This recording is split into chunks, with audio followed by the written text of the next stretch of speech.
Good afternoon and welcome to Gulf Coast Today. I'm Terra Reeves. Two happy-go-lucky dogs in Virginia pulled a friendly prank on a postman. In 2024, the world's population is expected to reach 8 billion. Over the next 5 years, this global population growth will continue to impact and strain agriculture, food and water production, and other resources that are crucial for the planet's sustainability. That's why IBM's 2019 5 in 5 focuses on how research, innovation, and technology development today can help transform the food supply chain of tomorrow. Joining us now are Jeffrey Welser with IBM and Chef Melissa King to explain. I'm going to start with you, Jeff. So can you shed some light on what IBM's 5 in 5 is? One man proved why he was the right hire, and his boss took notice and handed him a special set of keys. It's summertime, and that means more people are out on the roads visiting family and going on vacations. With all the added traffic, of course, that means more possibility for car accidents to happen. David Green from Green and Phillips is here to give us some tips on how to make sure our summer vacation road trips are safe. So, David, can driving during the summer months actually be much more dangerous? Hey, Siri, who just became the first trillion-dollar company in the U.S.? Apple. Hey everyone, I'm Terra Reeves and this is your U-Minute. Apple's stock just hit the magic number of $207.05 a share to break the record as the first U.S. company worth more than $1 trillion. The milestone comes after a higher average selling prices on the company's iPhones.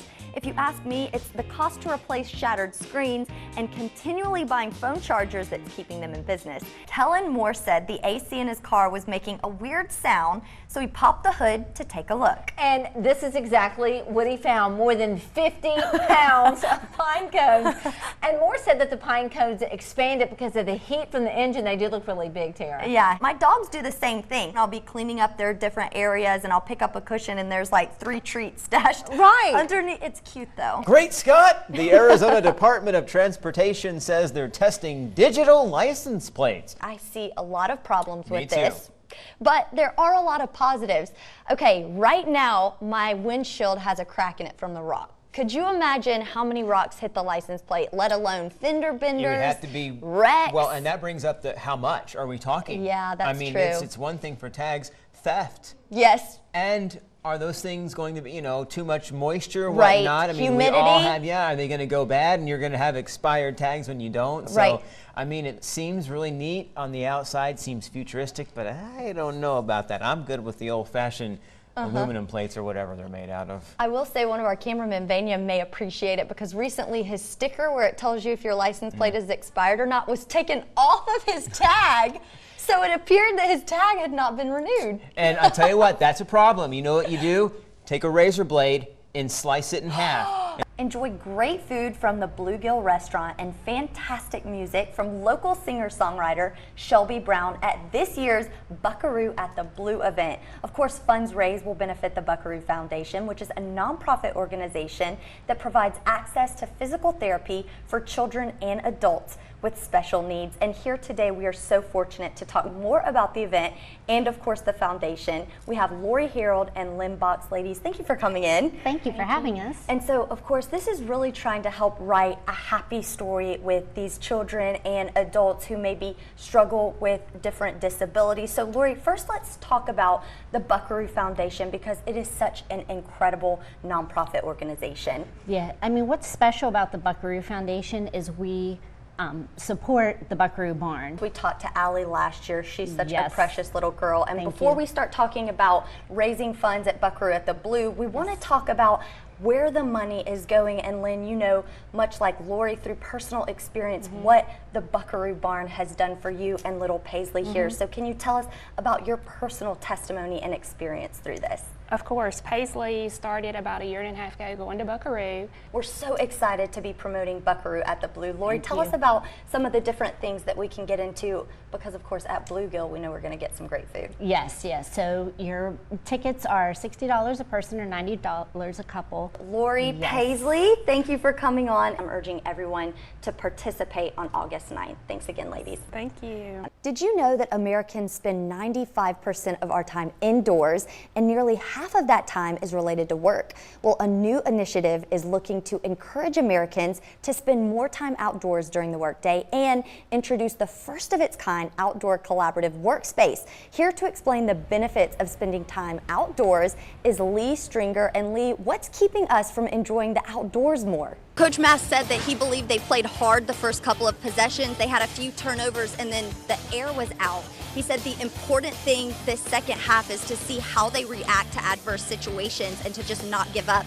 Coach, you've really capitalized on St. Paul's mistakes, scoring twice off of turnovers. How do you continue to apply pressure in the second half? You know, our defense has been doing that all year. Gutsy call to go for it on fourth down, but ultimately paid off with a touchdown. What went into that decision to go for it? It's, like everybody, we work on things all year long. You wait for the right time to pull it out, and it just worked out for us that time. It's working well, Coach. Thank you. Appreciate it.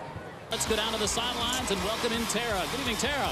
Good evening, Jim. It's the last week of the season, and usually we're talking about losing kids to injuries this late in the year, but Spanish Fort is actually adding their leading rusher from 2017 tonight at running back. Connor Hagan tore his ACL during the first live practice back in May, and to many guys, that could be a reason to give up your senior season, but Hagan said that the first question he asked after the tear was, how long until I can be back on the field? Doctors told him 9 months, but he was determined to beat that timeline, and after intense rehab and physical therapy, Hagan is taking the field tonight to play in his first complete game just a little over 5 months after his surgery on May 16th. And guys, as someone who's torn their ACL, to say Hagan is determined is a huge understatement. Terra to make the long run on the far side. She's got Coach King. Terra. Coach Christian Williams already having a stellar performance on both sides of the ball, had a pick on the very first play, and then he got the first down on 4th and inches. Talk about the confidence you have in your senior. He does a great job for us. One-score game going into the half. I saw as the clock went down, you had a lot of excitement on the sidelines. What are you most looking forward to? And then how do you create some distance from the St. Paul's team? They're a great team, but again, we just got to continue working. Terra caught up with Steve Mass. What did Coach Mass have to say, Terra? He said tonight they're struggling with something that they've struggled with all year. They get inside the 40 and they're not able to produce offensively. And then on defense, he said they busted one coverage and the Toros just took advantage of it and scored. It should be a 7-0 ball game here to start the second half. He said they still have a chance, though. They just have to prove themselves. You have passed all the tests. You remain undefeated. And with tonight's win, you officially punch your ticket to the playoffs. How proud are you of your guys? You know, I'm proud of our guys. They show up every week. And for the first time in your school's history, you have shut out 4 teams in a single season. What do you believe is the key to your defense dominance? Well, a couple of things. Brett, Coach Kelly told me in order to win tonight, you had to run the show. You looked really comfortable taking snaps. This being your first year starting for the Spartans, where does your confidence come from? Just the team in general. Rashawn, you really make a name for yourself week after week. Tonight was no different. Rush for close to 100 yards. What is it that allows you to be electric with the football?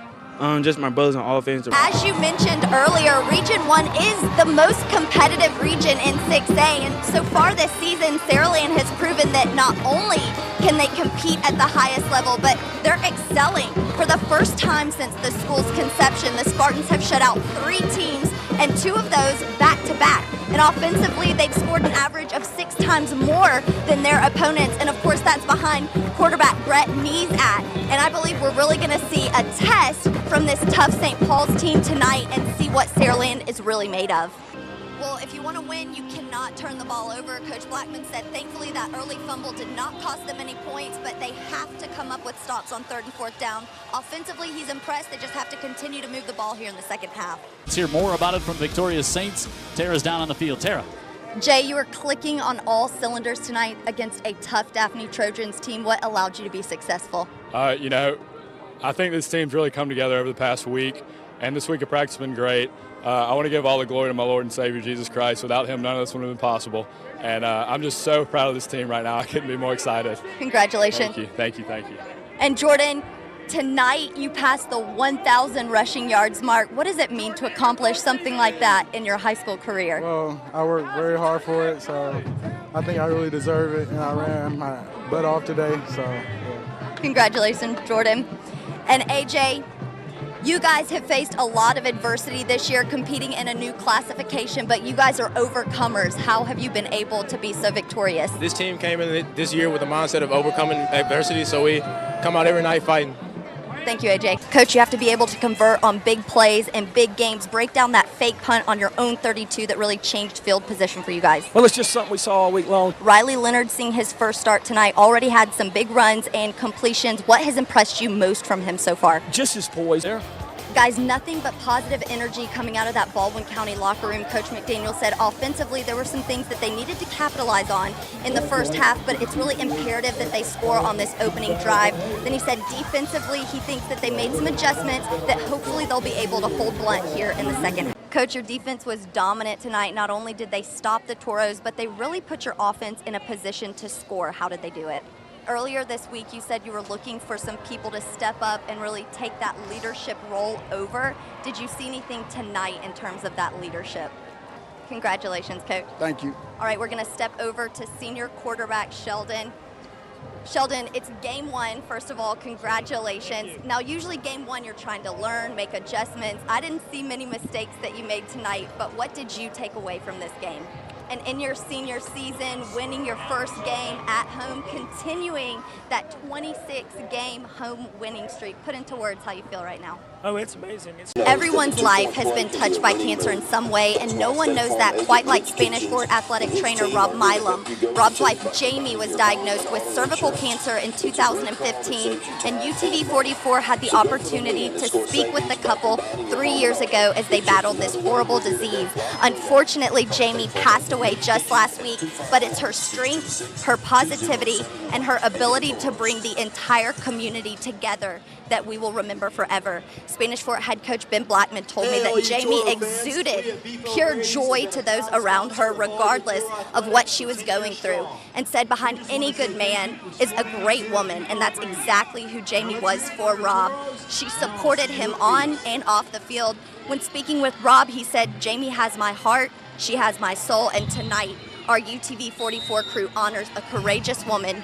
Coach, you went for it on fourth down not once, but twice, and got it. Is it something that you're seeing when the Tigers are lining up, or are you that confident in your guys to move the chains? I think it's a little both, so let's go out and see what happens. It's fun to watch. Seen a lot of success running the ball. Is that something that you hope to continue in the second half? Yeah. It's no secret that Davidson's football team gained national attention this past offseason, but amid the controversy, interim head coach Sean Smith says their team's motto has been eyes forward. They're focusing on one game at a time, and he said his guys have been resilient. They haven't given up, and because of that, they're undefeated in the region. He's looking to make it 2-0 tonight. Coach, you struggled to get first downs early on. You've now hit your stride. How are you able to settle your offense down and put points on the board? You noted special teams when I asked you what it was going to take to win this game. Had a huge fumble recovery on a punt. Talk about the performance your special teams having so far. When it comes to what makes a great team, I believe there's a key component that cannot be taught, and that's chemistry. Coach Blackman said of brothers Jackson and Christian Burkhalter that they have a special connection on and off the field. I was able to sit down with Jackson, the quarterback, before the season, and he spoke to that chemistry, said there's just a comfort level there when you're able to throw passes in the backyard with your brother at camps and at practice. I feel we'll see evidence of that chemistry here tonight. I'll have more on that in just a little bit. Jeremiah, in the next 24 hours, your life will be forever changed. So many athletes dream about the opportunity that you're about to experience, the MLB draft. Describe what your life has been like leading up to this moment. It's been crazy. Like many athletes, you've of course been playing baseball since you were very young, but unlike a lot of athletes, you started for the varsity team at St. Luke's as a 7th grader. Tell us how that opportunity came about. Our starting shortstop, my very first game. And when people talk about you, they say that you have all the tools that it takes to be successful. In your opinion, what do you think it is that sets you apart from other baseball players?